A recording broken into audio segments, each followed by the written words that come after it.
né, o capítulo 6 do Evangelho segundo o Espiritismo, o Cristo Consolador. E o jugo leve, que é o primeiro subitem, né, esse subtítulo, está nos itens 1 e 2. Então, nós vamos trabalhar esses dois itens, 1 e 2, de forma...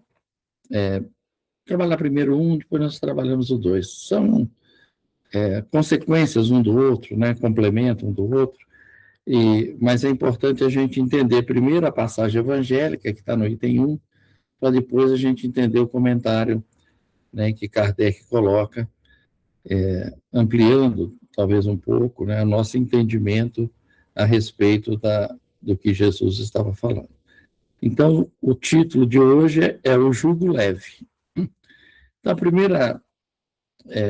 primeiro pensamento que nós vamos refletir, né, é por que Jesus usou, né, essa questão do jugo, né? O que seria jugo, né? Ele fala, na verdade, que o suave é o jugo e leve é o fardo, né? E Kardec, colocando o subtítulo aqui, ele coloca o jugo leve.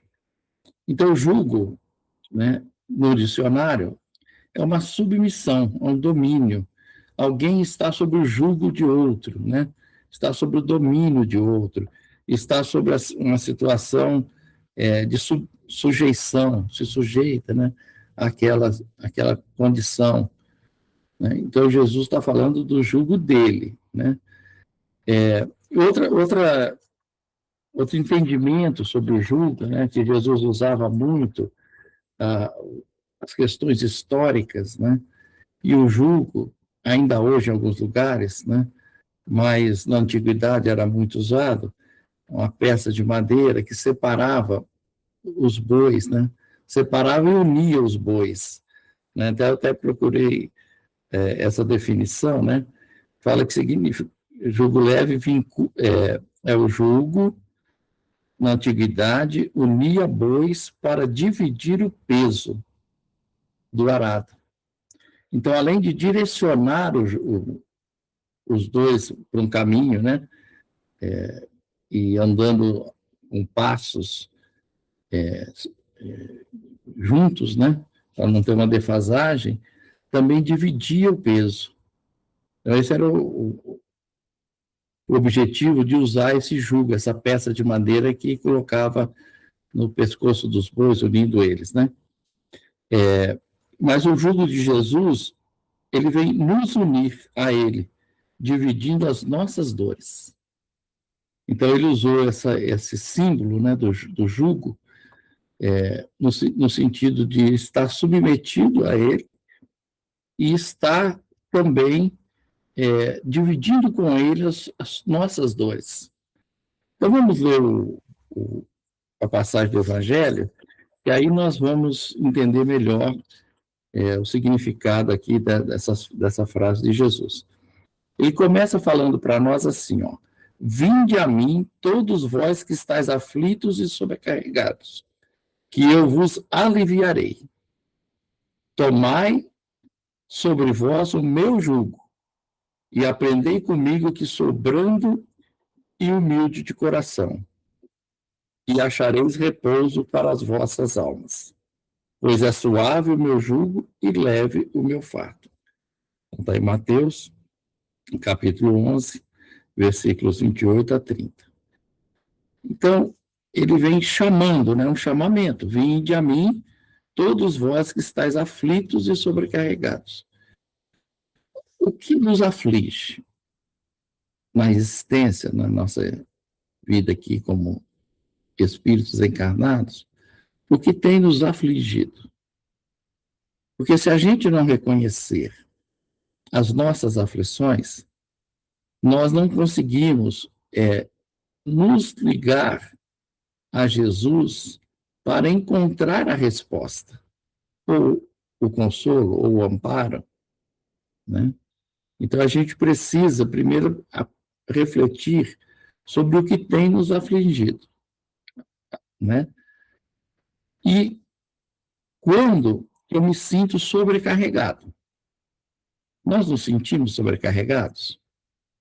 Nós estamos num mundo de expiação e provas, não é isso? E no mundo de expiação e provas, nós vamos ter as nossas lutas, as nossas dores, que são necessárias ao nosso processo de reorganização energética. Porque nós sabemos que a, o espírito, né, envolto no seu perispírito, ele é um conteúdo, um contexto de energias, né?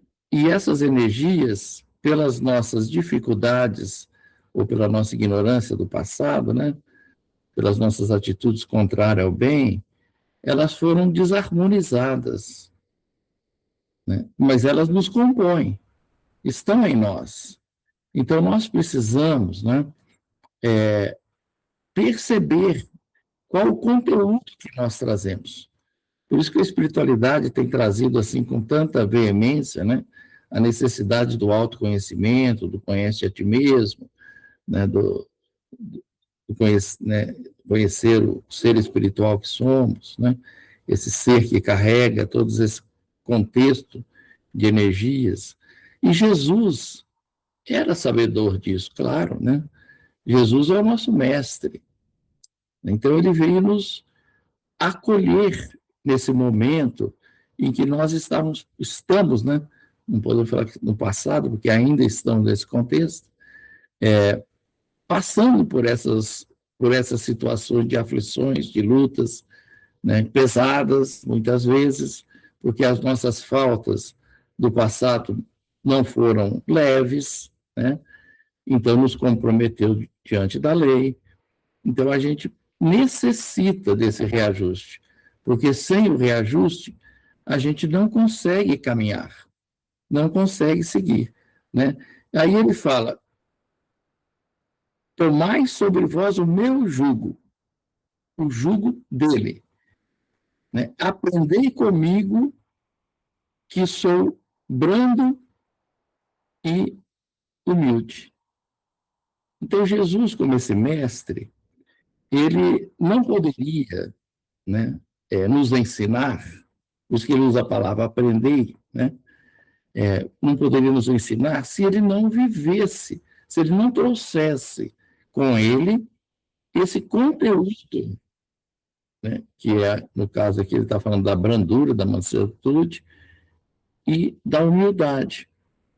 Então, para que a gente possa, né, estar ligado ao outro, nós vamos precisar trabalhar conosco também essa mansuetude, essa brandura e essa humildade, né? Que ele veio demonstrar, que ele veio nos ensinar. E, o jugo dele, o que Jesus veio trazer para nós? A lei de amor. Então, o jugo está submetido a essa lei de amor, né? Então, a gente precisa estar refletindo como estou esse conteúdo de bondade, de misericórdia, de caridade, né, de humildade, de brandura. Como que eu sou nos meus relacionamentos? Porque a gente vai exteriorizar aquilo que a gente traz na nossa intimidade.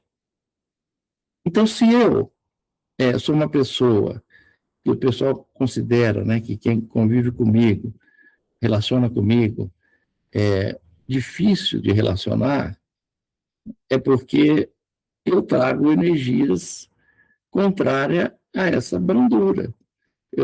Você estávamos até conversando anteriormente, né, Márcia, sobre as noras e os genros, e nós falamos assim da ligação afetiva que nós temos com eles. Isso é comum em mim, comum na Márcia. E por que temos? Né? Por que normalmente fala, a sogra, Deus me livre. Não. Né? Se nós temos essa oportunidade de um relacionamento melhor, né? Gerar uma brandura, gerar uma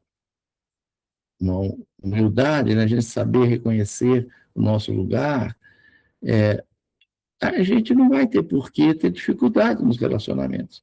Então, quando a gente tem dificuldade, é porque esses relacionamentos não estão vibrando nessa faixa. que Jesus está nos convidando. Pode falar, Márcia. Então, nós só lembrando, né, que a palavra cônjuge, ela é conjugo, né? Ela vem de jugo. Então, é carregar juntos o mesmo peso. Dividir o peso. Dividir o peso, teoricamente, né?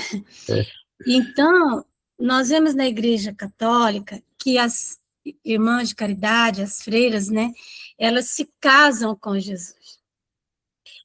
Mas é nesse sentido, né, de conjugar com ele. Então, o que ele fala é para que nós nos casemos com ele, né, para que o ajudemos a carregar esse peso, o peso dele, né, a tarefa dele, a missão dele. Então, eu só quis lembrar que as irmãs, elas se casam mesmo, elas usam até aliança, tudo, não é? E é interessante, porque cônjuge é isso, né? Que vem de jugular, né? Essa veia aqui, que é colocada aqui, né? Uhum. Então, e para a doutrina espírita, né, esse convite de Jesus, ele significa que nós vivermos na prática, nesses ensinamentos dele, nós vamos encontrar um esvair, um dissipar das nossas angústias, né, que nós trazemos, todos nós, porque ainda somos carregados dessas energias, né, alimentadas pelos nossos vícios morais. Isso nos causa angústia, isso nos causa peso, né? E viver esses ensinamentos, ou nos esforçar por estar vivendo, nós vamos eliminando isso, né? E em que se baseia? Qual é a base desse ensinamento de Jesus? Né? É baseado no amor, né, que é a lei de amor que ele trouxe, mas é claro que o amor, ainda na sua sentido mais amplo, né, incondicional, ele ainda está um pouco distante de nós, né, porque a gente só vai conseguir vivê-lo quando a gente ampliar em nós as outras virtudes, né, os outros sentimentos, a gentileza, a compreensão, né, o perdão. Quando a gente for desenvolvendo esses outros sentimentos, nós vamos capacitando o amor em nós, que é o nosso objetivo. O objetivo da vida para todos nós é aprender a amar, né? Amar cada um no seu tempo, cada um no seu grau, né? A gente não vai exigir, nem Deus, e nem Jesus, nem os, né, exigir de nós alguma coisa que a gente ainda não construiu. Mas a gente precisa conscientizar da necessidade dessa construção de bem em nós, que representa o amor. O que é o bem, lá segundo o Livro dos Espíritos, né? É tudo aquilo que está de acordo com a lei. Não, a moral é tudo aquilo que está de acordo com a lei de Deus, né? E o bem é a regra. Não, a moral é a regra do bem proceder. O bem é tudo que está de acordo com a lei de Deus, né? E a moral é essa regra do bem proceder. Então a gente precisa nos conscientizar, começar a alimentar um pensamento mais ligado a esse bem. Como o Emílio está falando no início, né, tudo vem do nosso pensamento. Mas enquanto eu alimentar em mim, né, o desejo de prejudicar, de criticar, de ver o erro do outro, de tentar ampliar esse erro para menosprezar o outro, para que eu me sinta maior, né? E a superioridade, que é fruto do orgulho. Então, toda vez que eu estiver nesse grau, né, de pensamento, de vibração, de sintonia, eu vou perdendo, né, essa ligação com o Cristo. E por ligação com o Cristo, eu vou entrando em estado aflitivo, um estado de maior carga, maior fardo, né, maior vou sentindo mais carregado. Por isso que a vida, muitas vezes, na existência, né, tem nos mostrado desejo de fugir, de desânimo, né, porque a gente ainda não conseguiu se ligar aos objetivos que nós estamos aqui. Porque depois que Jesus chegou, nós já temos um motivo para viver. Depois que a doutrina espírita chegou, ampliando o entendimento dos ensinamentos de Jesus, nós não temos mais espaço para não compreender a nossa vida. Só se a gente não quiser. Só se a gente continuar alimentando esses conteúdos doentes, né, deletérios que a gente traz. E isso é escolha. Eu decido o que eu quero para a minha vida. Mas uma vez que eu ajo, que eu planto, eu vou ter que colher.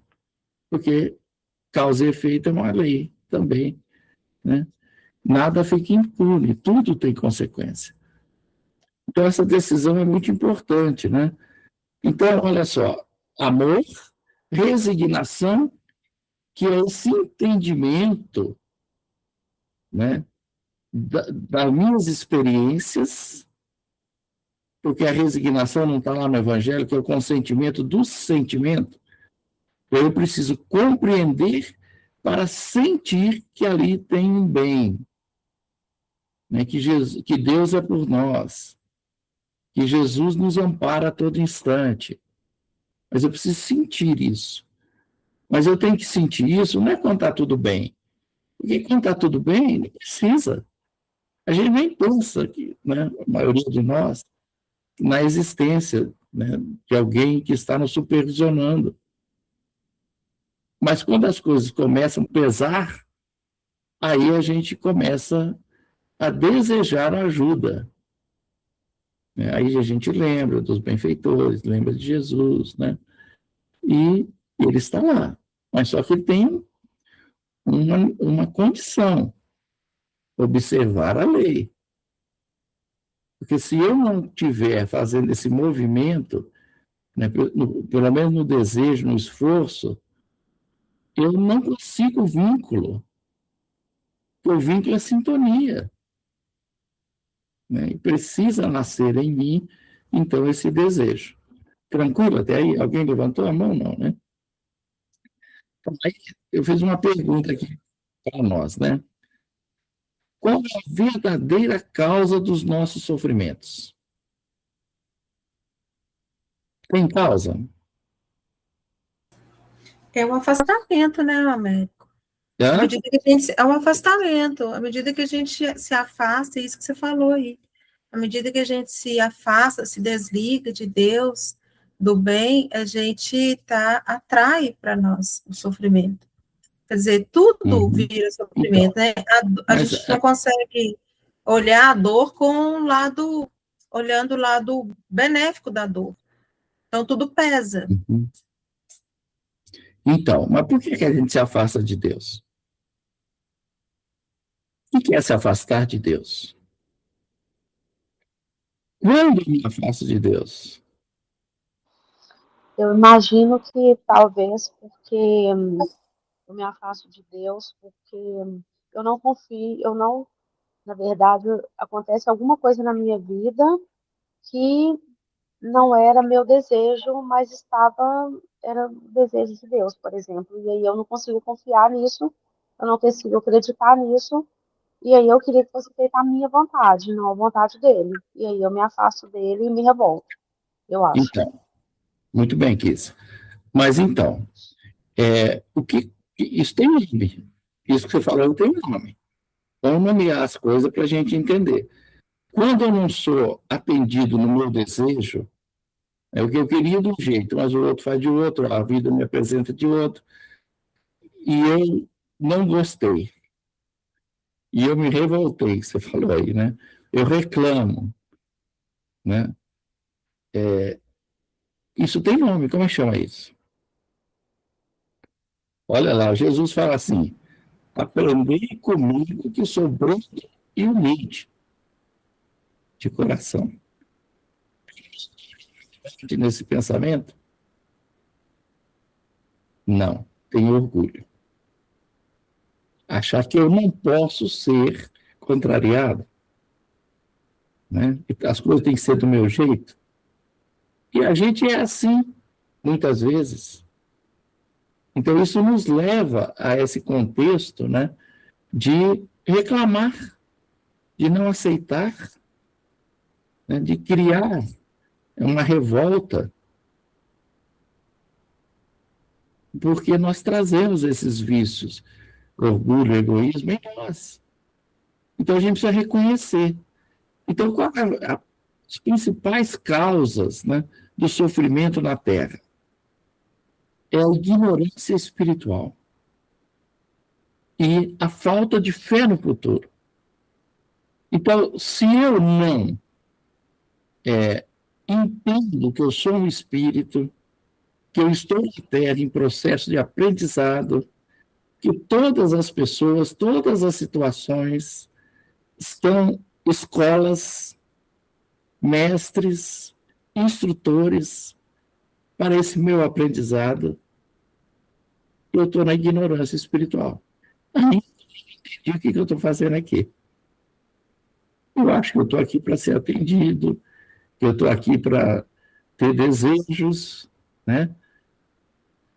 E a gente está em estágios, né, gente? Tudo isso é um processo. A gente não muda de uma hora para outra, mas a gente precisa começar a tomar ciência das realidades da vida, enxergar além, ter uma visão mais ampla da vida, né? Da vida abundante que Jesus fala. Sair da visão material da vida e ir para a visão espiritual da vida, né? Então, isso, quem está trazendo para nós? Jesus deu o sinal, né? Mas a doutrina espírita veio clarear para nós esse entendimento, né, do ser espiritual, do mundo espiritual, da imortalidade, né, e do futuro. Porque se eu entendo a essência, que é o espírito, eu não vou mais me prender apenas ao meio, que é a matéria. A matéria é meio do nosso progresso, da nossa evolução, né? O objetivo é o nosso crescimento moral e espiritual. Então, se eu tenho esse entendimento, eu alimento fé, porque até então a gente tinha uma fé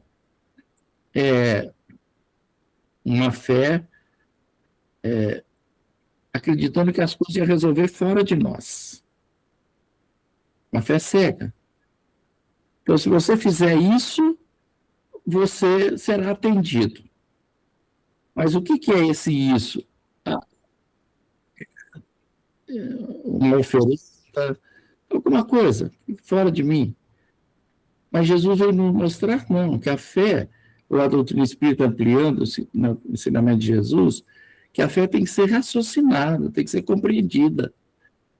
A gente tem que compreender o porquê das coisas. Aí eu alimento essa fé, né, que eu vou entender que o Pai é por nós, que todas as situações que eu vivo é para o bem.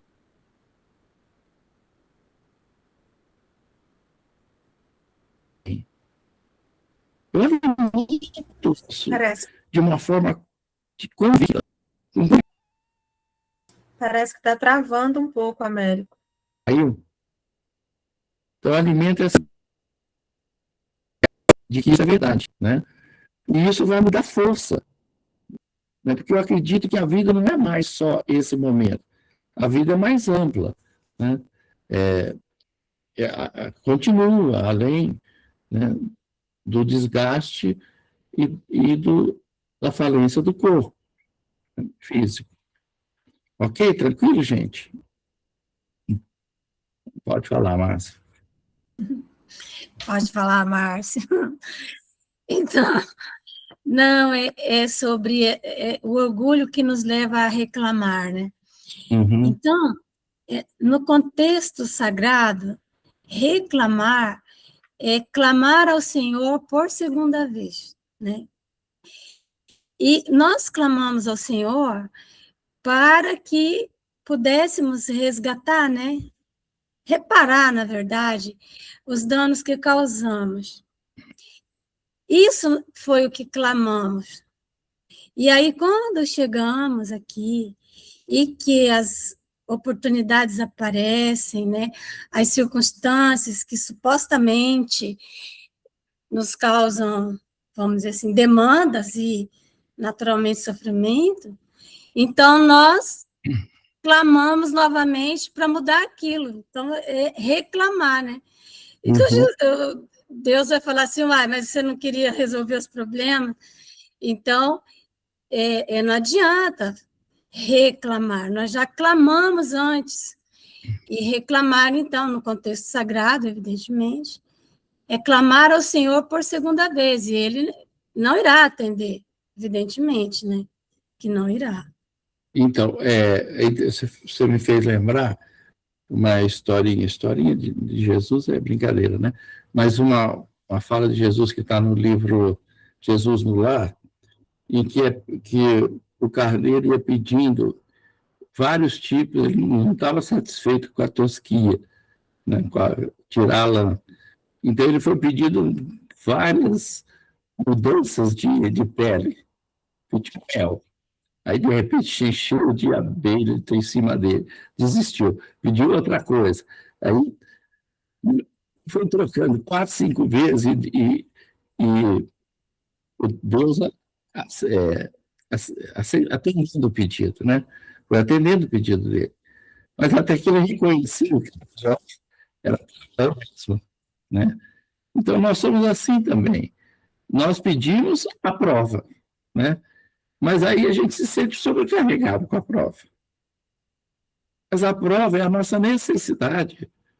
Sem ela, eu não faço o processo renovador dessas energias. Eu preciso dela. E quando eu escolho lá no plano espiritual, no meu planejamento, eu sou assessorado, né? E do impedimento da matéria, do embargamento da matéria, eu tenho mais consciência do que eu preciso. Mas chega aqui, aí começa a reclamação, né? Isso não está bom, isso não está bom. Atende de outro jeito, muda para lá, muda para cá.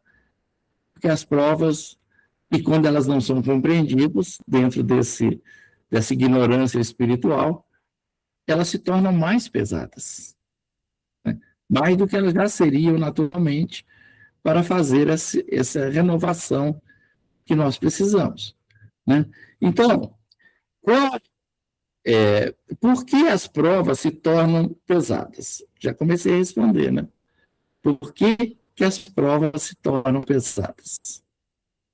Já que nós temos reclamado muito, e sabendo agora, alguns já antes, né, de que elas são necessárias para nós e escolhidas por nós no plano espiritual, por que elas se tornam pesadas quando a gente está aqui?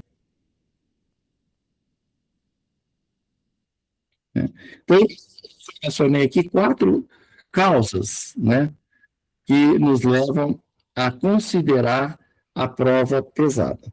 O primeiro é a falta de fé, né, que já vem falando aqui. A gente não tem essa confiança irrestrita no Pai, porque no livro Pensamento e Vida, ele fala que a fé é força que nasce com a própria alma. Então, ela é instintiva em nós. Nós trazemos a fé num grau ainda, né, como todos os nossos atributos, nossos potenciais, nós trazemos ela em estado inicial, latente, para ser desenvolvida. Mas ela é inata, todos nós temos a fé, né? E fala assim, certeza instintiva da sabedoria de Deus, que é a sabedoria da própria vida. Então, certeza instintiva da sabedoria de Deus. Mas desligando de Deus, enquanto nós falamos, nós perdemos essa confiança de que Deus é por nós. Nós achamos que está pesado demais, Deus está errando comigo. Não podia ser assim, eu não mereço isso. Mas Deus não erra. Né? E se ele fosse dar tudo que a gente merece sem a misericórdia dele, aí que nós não íamos andar mesmo. A gente ia arrastar. Né? Então a gente precisa entender que essa fé é esse entendimento da vida, das experiências, de todas as situações que nós vivemos, entendendo que o Pai é por nós. Então a fé precisa ser bem compreendida por nós. Eu gravei outra frase aqui que fala assim, ó, de Emmanuel dentro do Pensamento de Vida. A ideia de... não, independente que traz a ideia de Deus, ela é imprescindível acentuar em nós a confiança,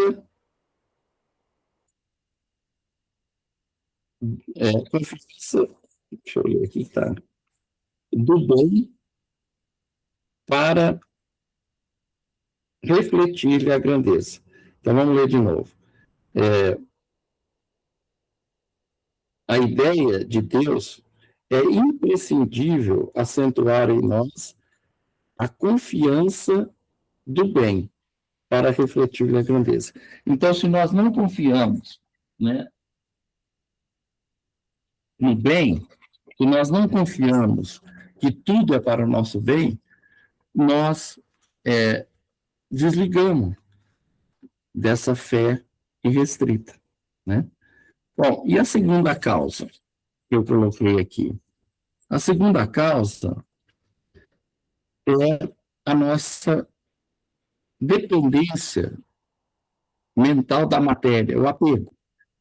Nós somos muito apegados à matéria ainda. Né? Nós esquecemos que nós somos espíritos. E o apego da matéria gera em nós, né, todos os vícios, paixões, orgulho, egoísmo, vaidade. Então, isso também impede, né, que a gente compreenda as situações e as veja como sofrimento. Porque os vícios, eles são contrários, né, ao amor, à humildade. Né? E se esse é o jugo do Cristo, e isso é que vai me aliviar, se eu estiver caminhando na contramão disso, eu vou me sentir mais pesado, né? Mais sobrecarregado, mais difícil vai tornar a experiência, ao ponto de eu desejar desistir às vezes, né? Ou dessa ou daquela situação, que tem sido uma coisa comum nos nossos meios. A gente tem visto muito isso, né? O desejo de fugir, de desistir, né, de sair da experiência que nós somos chamados a compreender. Então, esse apego às questões da matéria. Né? A terceira é a falta de esperança. O que é a esperança? A fé, né, é mãe da esperança e da caridade, está lá no Evangelho. Né? Então, a esperança é a gente saber que nós seremos felizes, que nós caminharemos sempre para o bem, né? Alimentar em nós esse sentimento que nos anima a realizar as coisas, porque confiamos que o bem sempre prevalecerá, porque ele que é a lei de Deus, que o mal é temporário, e ele vem com muito mais condição de ensinamento para nós, de aprendizado. Ele não é efeito. Não, ele é efeito, né? Ele não é, ele é uma consequência. Então a gente precisa alimentar essa esperança, que a vida sempre vai ser melhor. Mesmo que a gente estiver numa situação muito difícil. Então a falta de esperança também aumenta o nosso sofrimento. Quando a gente não vê a luz no fim do túnel, né, a gente acha que não tem saída. Aí o peso aumenta, né? E compreensão dos objetivos existenciais. Então, se eu compreender o que eu vim fazer aqui, o que eu estou fazendo aqui, né? O que eu trouxe para ser resolvido, eu consigo enfrentar as situações com mais lucidez. Então, a gente precisa compreender, né? E a doutrina espírita, em todas essas causas, né, tem sido para nós um instrumento de fundamental importância, porque ela tem nos clareado o entendimento da vida, né, do espírito que somos, das dores, dos sofrimentos, né? Então, ela tem trazido para nós todo esse conteúdo de... Mas Jesus, para que ele pudesse nos atender dentro das nossas necessidades, ele faz esse convite: vinde a mim.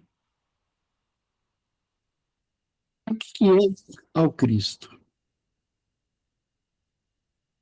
A gente tem ido ao Cristo? Porque se não for, não tem. Na primeira frase parou, né? Já falamos. O desligar do nosso pensamento, dos ensinamentos do Cristo, do nosso desejo, né, de aprender com Ele, de segui-lo, de nos esforçarmos, né, porque entendemos que Ele é o caminho, a verdade e a vida, que ninguém vai ao Pai senão por Ele.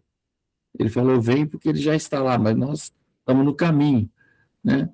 Então, se a gente não compreender isso, não entender isso como verdade, não sentir isso como verdade, a gente se desliga facilmente e não vai a Ele.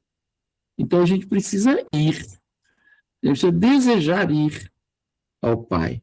Quem que levantou a mão? Ninguém? Então, os barulhinhos aí, eu falei, levantaram a mão. A Silvânia tinha levantado, mas faz horas. Então, Ixi, Silvânia, desculpa, pode falar. Quer falar, Silvânia? Não, eu estava, rapidinho, eu estava lembrando da prece da serenidade, que é muito utilizada em Alcoólicos Anônimos, e fala da gente discernir onde que a gente pode mudar e onde a gente tem que aceitar, porque tem coisas que acontecem na vida da gente que a gente tem que aceitar. E esse discernimento de onde eu posso mudar, ele é importante.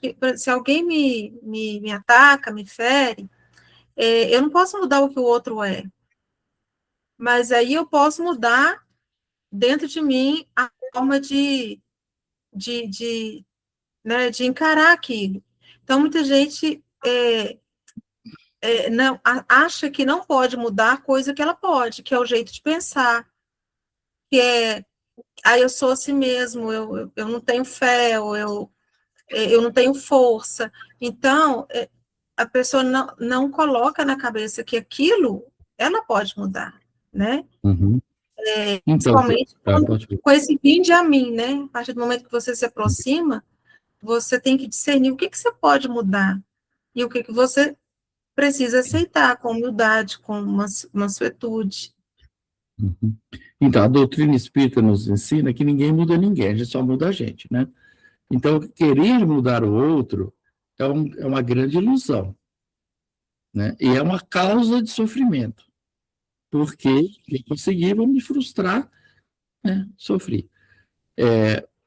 Mas outras compreensões diante de uma agressão é importante a gente ter, e a doutrina traz isso para nós. A primeira é que tudo que me acontece tem uma causa e a causa é boa. Então, a agressão do outro também tem uma causa boa para mim.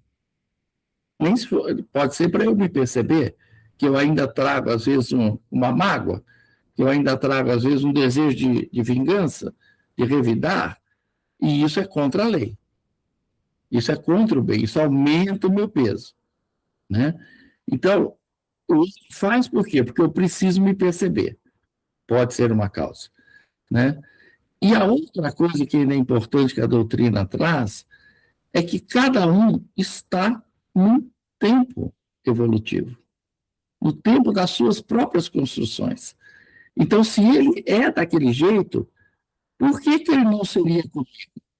Se ele está comigo, é um motivo, que é a segunda hipótese que eu coloquei, que é um motivo para que eu possa aprender alguma coisa, até de não ser igual, né? Então, tem várias, mas esses entendimentos nos ajudam a viver com as dificuldades, com as diferenças, de uma forma mais equilibrada. E, mais importante, tirando proveito das experiências. Aqui elas vieram, porque não tem vão na nossa vida. Então, a gente precisa compreender bem isso. Então, o que significa ir a Jesus para nós? É compreender, né, a sua mensagem na íntegra.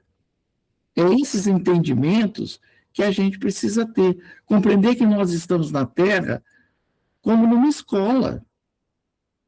Que a Terra não é o fim de tudo. É o meio do nosso aprendizado e crescimento. Então, quando a gente compreende isso, a gente está caminhando no sentido de Jesus, né? Para aprender com as lições e para reparar as nossas dificuldades íntimas. E, consequentemente, né, gerar o nosso progresso espiritual. Bom, vamos ao segundo texto, que já está terminando. O segundo texto é o fechamento, né? Ele fala assim, ó, o jugo leve de Jesus é a caridade. Não, peraí, não é esse não. Esse aqui. Muitos sofrimentos, misérias, decepções, dores físicas dos seres amados encontram-se consolações em a fé no futuro e na confiança na justiça de Deus que o Cristo veio ensinar aos homens. Então, olha, todas essas situações de sofrimento, dificuldade, dor, miséria, vai encontrar consolação no entendimento, né, dessa fé no futuro, de que nada acontece por acaso, né, que nós demos origem, estamos num processo de reajustamento e que a justiça de Deus não falha. Né? Então, nada é injusto. Ninguém passa por nada que não precise, que não mereça. Então, esse entendimento vai, né, nos aliviar, isso consola a gente. Mas o que impede a gente de pensar assim? O nosso orgulho, o nosso egoísmo. Eu não aceito, né? Eu quero do meu jeito. Aí ele fala assim, sobre aquele que, ao contrário, nada espera após esta vida, ou que simplesmente duvida, as aflições caem com todo o seu peso e nenhuma esperança lhe mitiga o amargor. Foi isso que levou Jesus a dizer, vinde a mim todos vós que estáis fatigados, que eu vos aliviarei. Entretanto, faz depender de uma condição, a sua assistência e a felicidade que promete aos aflitos. Esta condição está na lei por ele ensinada. Seu jugo é a observância desta lei, mas este jugo é leve e a lei é suave. Que é a lei de amor, né, gente? Já viu o amor pesado? Né?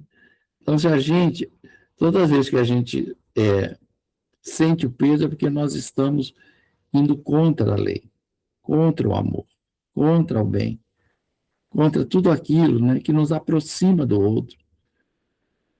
né?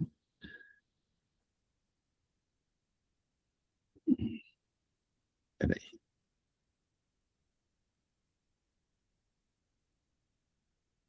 Mas esse jugo é leve e a lei suave, pois que apenas impõe como dever o amor e a caridade. Então, olha, o que nos aliviaria realmente de todos os pesos, de todas as dores, de todas as situações que nós, no mundo que estamos, que ainda estamos nesse processo de renovação íntima, né, nos causa. O que nos aliviaria? O amor e a caridade, né? Porque a caridade é a vivência desse jugo do Cristo. Não tem jeito, né, de eu não sentir os pesos da vida enquanto eu estiver contra a caridade. Em todos os sentidos que a caridade possa nos mostrar, né, que nós temos que viver, né? Então, essa caridade é a extensão do mestre. O mestre, quando ele vem trazer a lei de amor, ele só trouxe a lei do amor através da caridade. E não tem outro jeito da gente viver o amor se não for sendo caridoso com todos, em todas as situações. Né? E todos os vícios, né, e principalmente o egoísmo, né, é o antídoto da caridade. É o que vai trazer o impedimento para que a gente possa sair da gente em direção ao outro.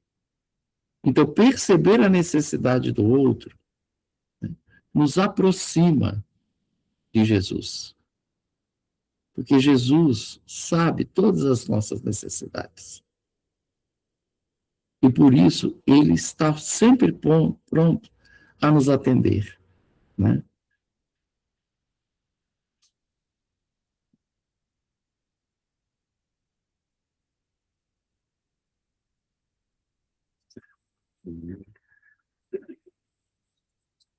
Então, acho que é isso, gente. A gente tem que pensar, né, que a vivência, né, do jugo do Cristo, a observância, é amor e caridade.